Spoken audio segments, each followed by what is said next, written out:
The classical liberal school of political theory is usually parallel to ideas of voluntarism. These ideas are usually the opposite to the ideas from the collective school, as collectivism is usually correlated with decision-making by the majority or centralized planning. The problem with classical liberal school theories is that it may be inconsistent within the principles in which it has been founded upon, but it loses credibility as overemphasizing principles usually leaves practicality aside. Being logically consistent doesn't mean it works. Free associations are a major component to voluntarist ideals, but it is also a critical component in collectivist theories. This is where both individualism and collectivism find a middle ground.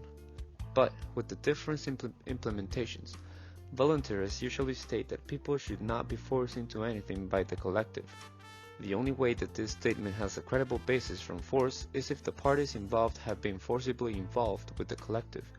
As many voluntarists like to point out in the case of private enterprise, the employees are associated with the business voluntarily regardless of their personal feeling of the matter or what they believe to be fair trade for their labor.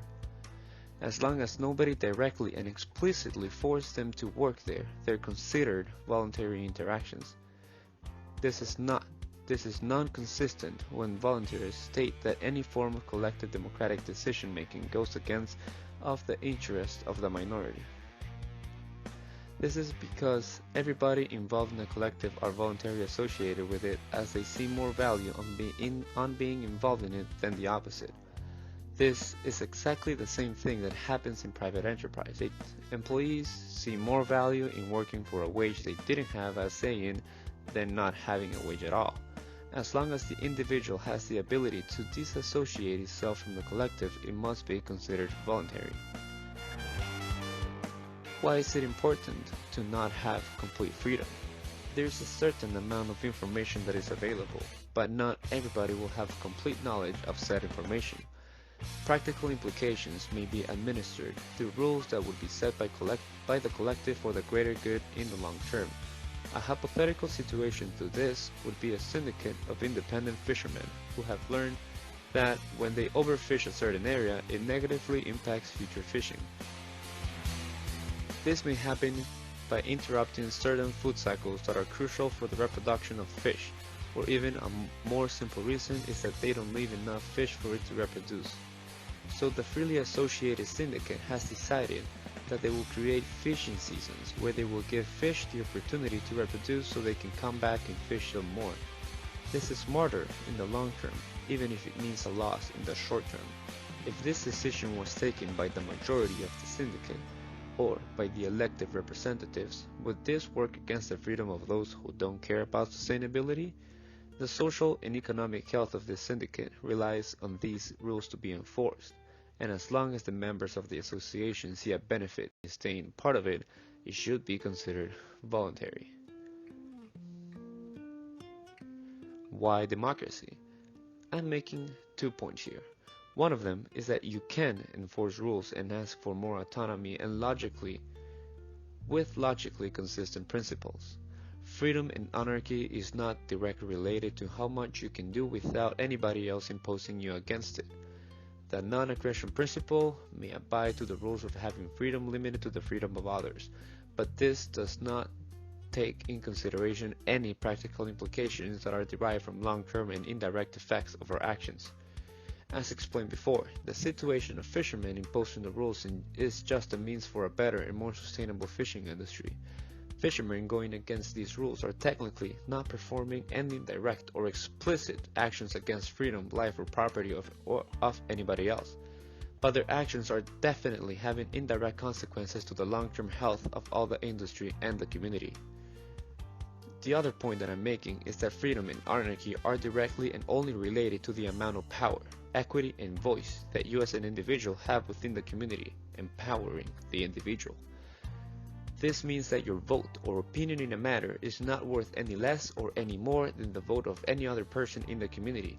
It's having equal voice in the decision making that makes voluntarism clear, organized, and able to combat all the consequences that result from a complete unregulated actions. When applying this logic to society, you can clearly dissect different sections of a community that are in direct opposition to a voluntarist democracy and free associations.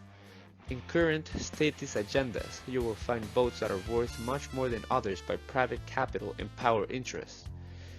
This is the flaw of society. It's not a flaw of the theory, but of the practice. Corruption is in direct opposition to voluntarism, especially when people are deceivingly making decisions that they deem as voluntary within an environment and for subjects in which they are not completely knowledgeable, making their decision worthless. But this does not mean that the idea of a state is not voluntary. Quite the opposite. The worth and use of a state is completely necessary to maintain a voluntary society. It all comes down to seeing a country as a free association. The only issue with this is that for this to be true, people should have the option of having free movement around the world. This is obviously not the case. This would open the possibility of associating yourself with a country voluntarily, and all the decisions that will be made by democratic means, where all the votes have equal voice and there is corruption regulating institutions, would be deemed as voluntary as long as you want to be part of this association. This should be the same with private enterprise. Even though you have the freedom to create and employ people voluntarily, there should be a platform of negotiation where both the employer and the employee are entering into contractual agreement with both parties, where both parties have a say in the contract. This is obviously not the case, since employers outnumber the amount of employees, essentially creating an imperfect market of labor.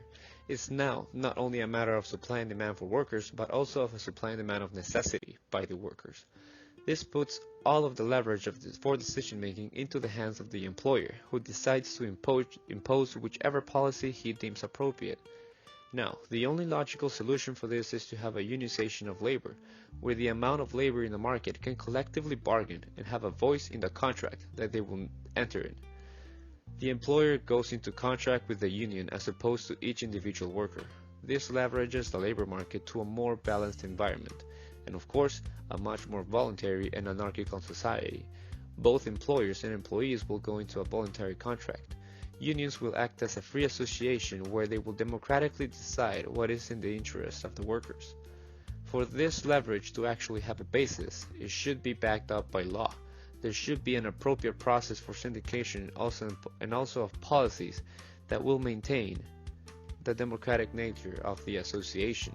There should also be rules for industrial labor relations to be relatively regulated in order to maintain equal voice in contractual matters between employers and employees. There is already a set of rules in the United States and in almost every other country in the world. Europe has one of the best labor relation policies as they conduct collective bargaining between whole industries with delegates from each party as well as neutral arbitrators and judges, all for the sake of giving power to the voice of all of the individuals within a collective. This political theory has anarcho-syndicalist influences as well as modern human resource management. It also sets an environment where true voluntarist society can give rise. Yes, this does mean that an association may conclude that it is beneficial for the long-term well-being and sustainability of the association to have socialized medicine and schooling. As long as you see more value in being part of this association than not, then you're also voluntarily paying your share for that school and medicine, even if you'd rather not.